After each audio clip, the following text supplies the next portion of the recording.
Ajith sir வந்து ரொம்ப பர்ஃபெக்ஷனா இருப்பாரு. கரெக்டா விஷயங்கள்லாம் நான் அவர் கூட படம் பண்ணும்போது பார்த்துருக்கேன். காமெடி ரொம்ப பிடிக்கும் அவருக்கு.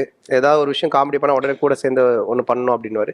ரொம்ப நாலேட்ஜபிளான பெர்சன். எல்லாத்துலயுமே நாலேட்ஜ் தெரியும் அவருக்கு. ரொம்ப ரொம்ப நாலேட்ஜ் எல்லா விஷயத்துலயுமே இது இருப்பாரு. ரொம்ப டிராவல் பண்ணியிருக்காரு. அந்த மாதிரி ஒரு விஷயம். இப்ப கூட ஏதோ பைக் விஷயமா ஏதோ ஆரம்பிக்க போறதா சொல்லிட்டு இருந்தாங்க. ஏதோ பைக் பத்தின ஒரு இது செய்ய போறோம் அப்படின்னு சொல்லிட்டு. ஸோ ஏதோ ஒன்று கிரியேட்டிவிட்டியா பண்ணோம் அப்படின்னு இருப்பாரு. ரொம்ப கான்ஃபிடென்ட்டான ஆளு. ரொம்ப கான்ஃபிடென்ட்டோட இருப்பாரு. எந்த விஷயத்த பத்தி இது பண்ணாலுமே. இன்டர்வியூ அவர் ஃபர்ஸ்ட் டைம் குடுக்குறாரு. அவர் இதுவரைக்கும் இன்டர்வியூவே குடுத்ததில்ல. அப்போ குடுக்கும்போது அவரு சொன்னார் ஃபோன் பண்ணி, "சந்தானம் இன்டர்வியூ பண்றியா? நல்லா இருக்கும். நம்ம 2 பேரும் பேசினா கம்ஃபர்டபுளா இருக்கும்" அப்படின்னாரு. "Okay sir. No problem. நான் வந்து எடுக்கிறேன் சார்" சொல்லிட்டு, அப்போ கொஸ்டின்ஸ் கேட்டேன். அதே மாரி நான் கேட்டேன், "இது கேட்கலாமா? வேணாமா?" "அதெல்லாம் நீ யோசிக்காத. எது தோணுதோ நீ கேட்டுக்கோ" அப்படின்னாரு. சரி நானும் கேட்டேன் ரேண்டமா. ரொம்ப பொறுப்பா பதில் சொல்லியிருப்பாரு அதுல பார்த்தீங்கன்னா. "சந்தானம் என்னண்ணே இவ்ளோ பொறுப்பா பதில் சொல்லிட்டு இருக்கீங்கண்ணே?" "இல்ல, இல்ல எல்லாரும் பார்ப்பாங்க. அவங்கலாம் கரெக்ட்டா இருக்கணும்" அப்படின்னு.